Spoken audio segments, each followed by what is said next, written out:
Hey guys, Jen here. I am coming to you from Budapest, the capital of Hungary, here along the beautiful Danube River. So I'm coming to you guys today to give you a little bit of a story of how I became an EU citizen. And I filmed this in Budapest on purpose. I'll tell you why.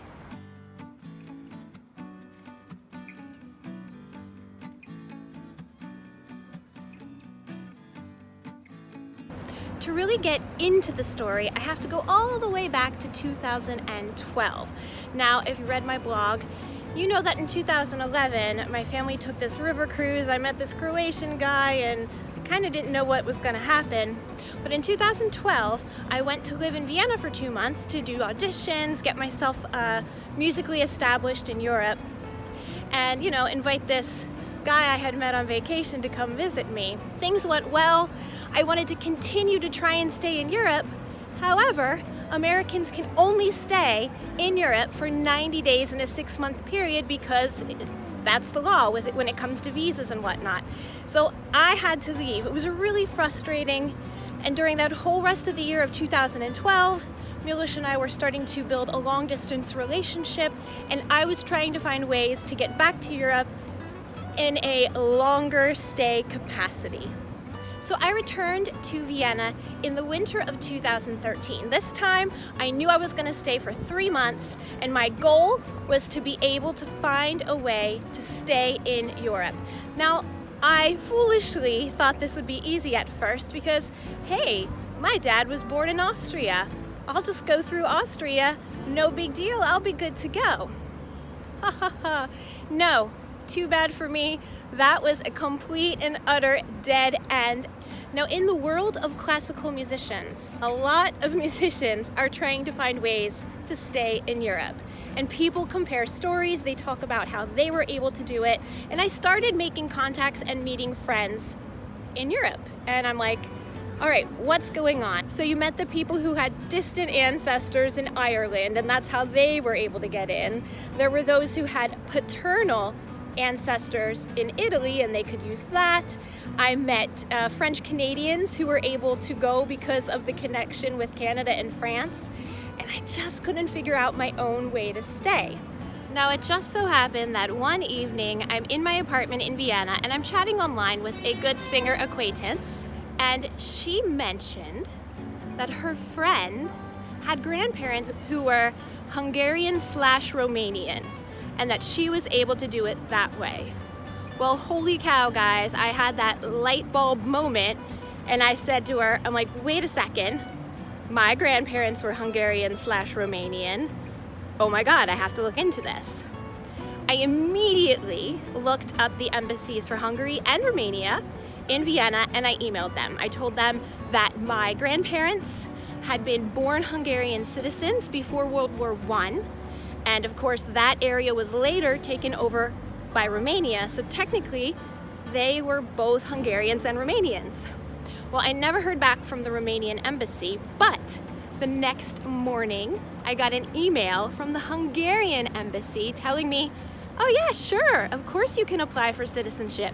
Bring your papers in. No problem, we'll help you out.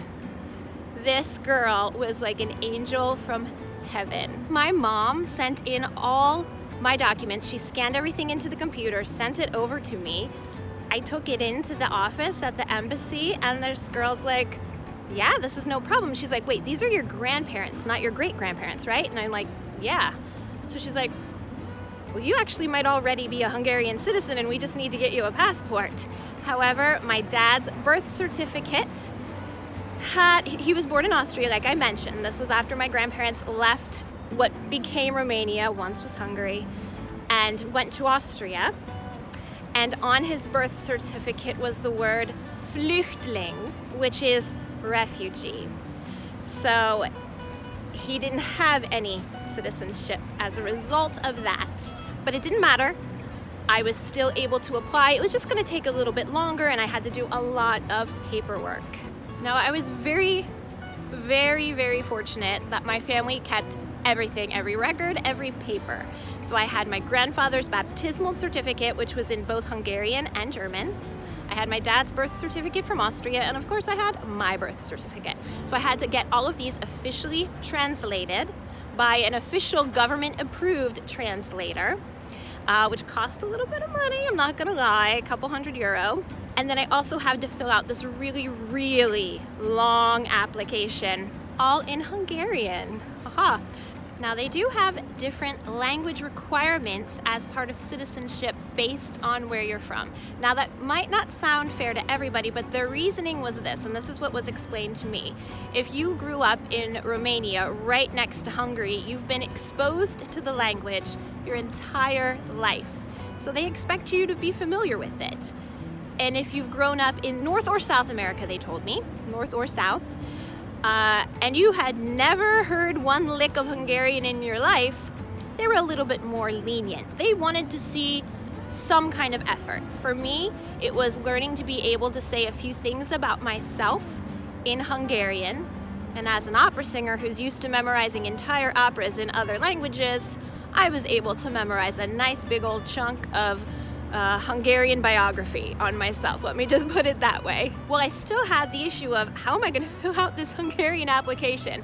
Well, lo and behold, I had a singer friend in Philadelphia who I had sung with in a few shows with an operetta group in Philly, who was, guess what, from Hungary. And his best friend's brother lived in Vienna.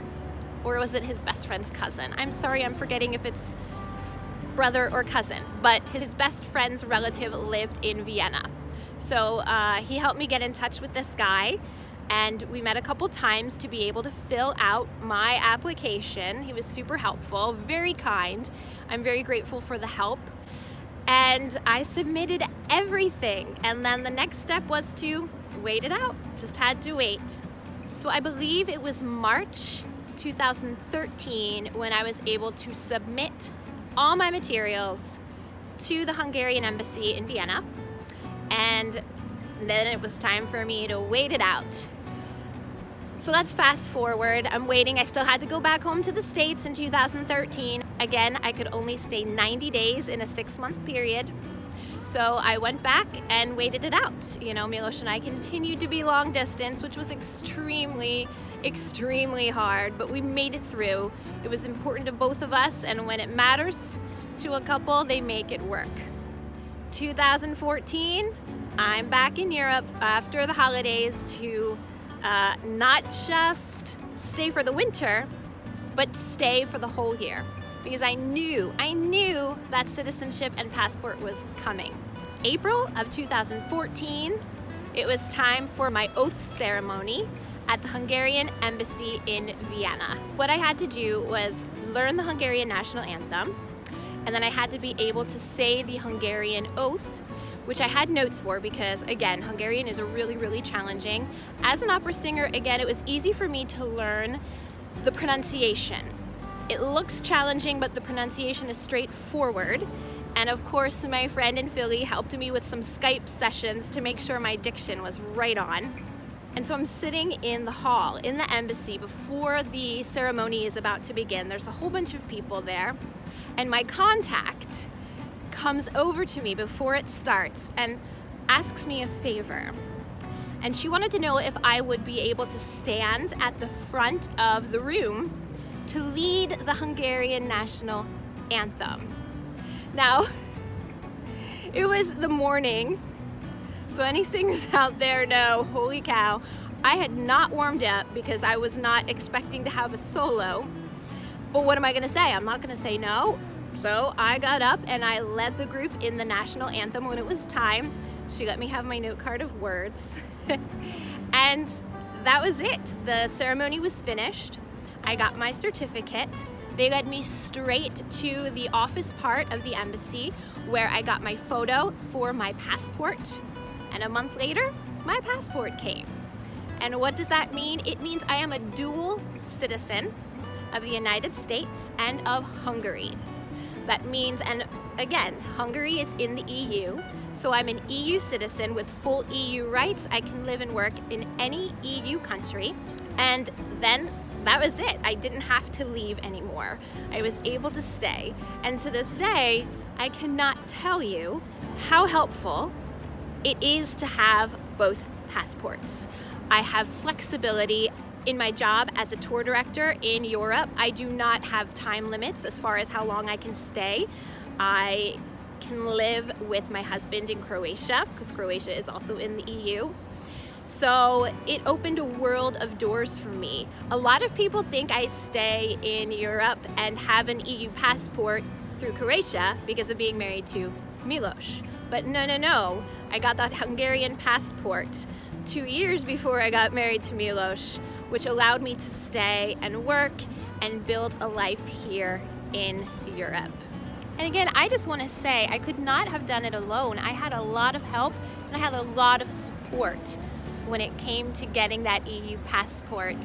Gabor in Philly helped me with my Hungarian pronunciation and getting me connected to somebody in Vienna, Attila, who could help me with all that daunting application paperwork stuff.